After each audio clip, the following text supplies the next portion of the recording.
Hello all, నేను మీ Rachana Srungavarapu. Welcome to federal Telangana. Last వీకెండ్లో రిలీజ్ అయినటువంటి తెలుగు సినిమాలు ట్రేడ్ వెరిడిక్ట్ విషయంలో ఒక కొత్త ఫ్యాక్ట్ని అయితే స్పష్టం చేస్తూ ఉన్నాయి. ఓ పక్క దుల్కర్ సల్మాన్ కాంతా సినిమా రిలీజ్ అయింది. దానికి చూసిన వాళ్ళందరూ కూడా పాజిటివ్ రివ్యూస్ ఇచ్చారు. ఎవరు కూడా మ్యాక్సిమం దాన్ని నెగిటివ్ రివ్యూస్ కానీ కామెంట్స్ కానీ పెద్దగా రాలేదు. చూసిన ప్రతి ఒక్కరు సినిమా బాగుందని చెప్పారు. కానీ కలెక్షన్స్ విషయంలో చూస్తే వీకెండ్ విషయంలో కలెక్షన్స్ పూర్తిగా డ్రాప్ అయిపోయాయి. మాస్ హైప్ లేదు. మాస్ ఆడియన్స్ ఎవరైతే ఉన్నారో వారు ఎక్కువ కనెక్ట్ కాలేదు. స్లో నరేటివ్ ఉండడం కావచ్చు, రిపీటెడ్ వాల్యూ కావచ్చు. ముఖ్యంగా రానా దగ్గుపాటి ఎవరైతే ఈ సినిమాకి ప్లస్ అవుతారనుకున్నారో సెకండ్ హాఫ్లో తను వచ్చిన తర్వాత ఇంకా స్టోరీ డ్రాప్ అయిపోవడం, ఇంకా స్లో నరేటివ్తో పడిపోవడంతో ఓవరాల్గా సినిమా మంచి ఎఫర్ట్ అన్న టాక్ వచ్చినప్పటికీ కూడా అది కమర్షియలైజ్ కాలేకపోయింది. ఒక మంచి బ్లాక్ బస్టర్గా నిలవలేకపోయింది. ఇకపోతే అదే వారంలో వచ్చిన ఓ పక్కన కాంతా ఉంది కాబట్టి మిగిలిన చిన్న సినిమాలకి ఏమైనా అవకాశం ఉంటుందా అంటే లవ్ ఓటీపీ సినిమా, సంతాన ప్రాప్తి రస్సు, ఇంకొన్ని సినిమాల పేర్లు కూడా ఎవరికి తెలియని పరిస్థితి. కానీ ఇదే సమయంలో ఒక రిలీజ్ వచ్చింది. అదే శివ. 35 ఏళ్ల తర్వాత నాగార్జున రామ్ గోపాల్ వర్మ కాంబినేషన్ వచ్చింది ఈ సినిమా రిలీజ్ అయితే దీనికి వీకెండ్లో ఆల్మోస్ట్ ఆల్ ఫుల్ అయిపోయే థియేటర్స్ అన్నీ కూడా ఇప్పటికీ కూడా ఆ సినిమానే లాస్ట్ వీకెండ్ అంతా కూడా కలెక్ట్ చేస్తూ కలెక్షన్స్ విషయంలో ముందంజలో ఉంది. సో ఈ ఒక్క పరిణామాన్ని మనం గమనిస్తే ఎప్పుడో 35 ఏళ్ల క్రితం తీసినటువంటి సినిమా ఆ తర్వాత అదే తరహాలో వచ్చినటువంటి అనేక స్టోరీలు ఇప్పుడు ఉన్నప్పటికీ కొత్త సినిమాలు చూడకుండా ప్రేక్షకులు ఎందుకు 35 years బ్యాక్ తీసినటువంటి రిలీజ్ సినిమాని థియేటర్లో టికెట్ పెట్టుకుని చూస్తూ ఉన్నారు. ఇదే సినిమా యూట్యూబ్లో రిలీజ్ అయింది, ఇదే సినిమా ఓటీటీలో ఉంది, ఇదే సినిమా ఫ్రీగా ఎక్కడైనా చూసే ఒక అవకాశం ఉన్నప్పటికీ ఎందుకు థియేటర్కి వెళ్తున్నారంటే ఒక థియేటర్ ఎక్స్పీరియన్స్ కోసం, సాలిడ్ కంటెంట్ కోసం. అఫ్కోర్స్ అప్పుడు ఉన్నటువంటి నోస్టాల్జియాతో రీకనెక్ట్ కావడం కావచ్చు, ఏదైనా వాళ్ళ రీజన్స్ వాళ్ళకు ఉండొచ్చు. సో ఓవరాల్గా లాస్ట్ వీకెండ్ మనకి సినిమా ఇండస్ట్రీకి ఒక రెడ్ అలర్ట్ లాంటిది. ఎందుకంటే కంటెంట్ లేని కొత్త సినిమాలు ఎంత ప్రమోషన్స్ చేసినా, ఎంత పాజిటివ్ బజ్ చేసినా సరే నిలబడే పరిస్థితి అయితే లేదు. ఇప్పటి వరకు కూడా చాలా సినిమాల విషయంలో ఒక టాక్ అయితే ఉండేది. రివ్యూవర్స్ అందరూ కూడా నెగిటివ్ రివ్యూస్ రాయడం వల్ల చాలా పెద్ద సినిమాలు, చాలా సినిమాలకి కలెక్షన్స్ రావడం లేదు అని. అది కూడా అబద్ధమే.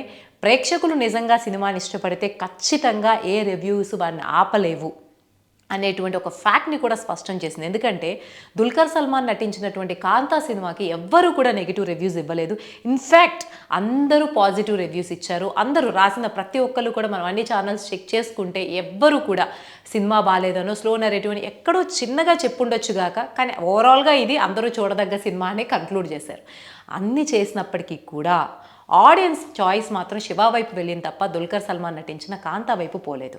అంటే రివ్యూస్ అనేవి సినిమా హిట్ ఆర్ ఫ్లాప్ని డిసైడ్ చేసేటువంటి సిచ్యువేషన్ అయితే లేదు. ప్రేక్షకులకు నచ్చింది, మంచి కంటెంట్ ఉన్న సినిమానే ఆడుతుంది అన్న ఫ్యాక్ట్ని అయితే ఇది స్పష్టం చేస్తూ ఉంది. మోరోవర్ రిలీజెస్ వచ్చినప్పుడు ఎప్పటి నుంచో కూడా చిన్న సినిమాలకి దెబ్బవుతుంది, చిన్న సినిమాలు నిలబడట్లేదు అనేటువంటి టాక్ ఎప్పటి నుంచో ఉంది. ముఖ్యంగా చిన్న సినిమాలు రిలీజ్ అయినప్పుడే మహేష్ బాబు సినిమాలు రిలీజ్ కావడం, పవన్ కళ్యాణ్ సినిమాలు కావడం కూడా మనం గతంలో చూసాం ఈ సంవత్సరంలో. అయితే ఈసారి దుల్కర్ సల్మాన్ లాంటి ఒక స్ట్రైట్ అవే సినిమా రావడం, అతను కూడా అంతో ఇంతో పెద్ద స్టార్గా తెలుగులో రావడం, లక్కీ భాస్కర్ సినిమాని ఇదే తెలుగు ప్రేక్షకులు ఆదరించిన క్రమంలో రిలీజ్లు కూడా చిన్న సినిమాలు ఏమీ దెబ్బతీయడం లేదు. కంటెంట్ లేకపోవడం వల్లే చిన్న సినిమాలన్నీ కూడా వెనక్కి వెళ్తున్నాయి అన్న ఫ్యాక్ట్ కూడా ఈ వారంతో స్పష్టమైంది. సో ఓవరాల్గా ఇది మనకి నేర్పించే పాఠం ఏంటంటే ఇప్పటివరకు చెప్పినటువంటి సాకులు ఏవైతే ఉన్నాయో టాలీవుడ్ ఫిల్మ్ ఇండస్ట్రీలో, ఒకటి రివ్యూవర్స్ వల్ల చిన్న సినిమాలో దెబ్బతీస్తున్నాయి, వాటి కలెక్షన్స్ రాకపోవడానికి నెగిటివ్ రివ్యూలే కారణమని చెప్పి చాలామంది శ్రీకాంత్ అయ్యంగర్ లాంటి వాళ్ళు డైరెక్ట్గా రివ్యూవర్స్ని ఎంత క్రిటిసైజ్ చేశారు, చాలామంది ఎంత క్రిటిసైజ్ చేశారు తెలిసిన విషయమే. సో అలాగే రిలీజులు కూడా పెద్ద హీరోలు వచ్చినప్పుడు చిన్న సినిమాలు చూడట్లేదు అనేటువంటి టాక్ కావచ్చు, ఇవన్నీ కూడా అబద్ధాలే. ప్రేక్షకులు ఇష్టపడినప్పుడు ఆ వారం ఇంట్లో ఉంటాడే తప్ప ఏ సినిమా లేదు కాబట్టి వెళ్ళది చూద్దామని అయితే అనుకోడు. సో సినిమాలు తీసేటప్పుడు కంటెంట్ విషయంలో స్ట్రాంగ్గా లేకపోతే ఏ స్టార్ ఫేస్ కూడా కాపాడలేదని దుల్కర్ సల్మాన్ కాంతా సినిమా ప్రూవ్ చేస్తే, అసలు ఫేస్ వాల్యూ కూడా లేకుండా, ఫేస్ వాల్యూ అంటే అట్లీస్ట్ తెలిసిన స్టార్ లేని సినిమాలో కంటెంట్ కూడా బాగుండకపోతే అసలు పోస్టర్ ఖర్చులు కూడా రావని చెప్పి రిలీజ్ అయినటువంటి సంతాన ప్రాప్తి రస్తు కావచ్చు, లవ్ ఓటీపీ లాంటి సినిమాలు ప్రూవ్ చేస్తున్నాయి. సో ఓవరాల్గా ఇది ఒక రెడ్ అలర్ట్ లాంటిది. కంటెంట్ లేకపోతే పెద్ద స్టార్ సినిమాలైనా చిన్న స్టార్ సినిమాలైనా చూడడం బదులు కంటెంట్ ఉన్నది రిలీజ్ సినిమా అయినా సరే చూడడానికి ప్రేక్షకులు ఇష్టపడుతున్నారు. ఓవరాల్గా ప్రేక్షకులు ఎక్స్పెక్ట్ చేసేది ఒక మంచి థియేట్రికల్ ఎక్స్పీరియన్స్. ఐదర్ కాంతారా లాంటి ఒక విజువల్ ఫీస్ట్నే ఇవ్వాలి, మహావతార్ నరసింహ లాంటి ఒక విజువల్ ఫీస్ట్ ఇవ్వాలి, లేదా వాళ్ళ ఎమోషనల్గా ఎంగేజ్ చేసే స్టోరీ అయినా ఉండాలి. ఈ రెండూ లేకుండా ఇప్పటి ప్రేక్షకులతో మంచి హిట్ కొట్టడం, ఇప్పటి ప్రేక్షకుల్ని మెప్పించడం అయితే కష్టమని అయితే ఈ వీక్ క్లియర్ చేసేసింది. సో ఇలా శివ ఇప్పుడు ట్రెండ్ అవ్వడం, కాంతా లాంటి సినిమాలు వెనకబడ్డం గురించి మీరేమనుకుంటున్నారో కమెంట్స్లో తెలియజేయండి.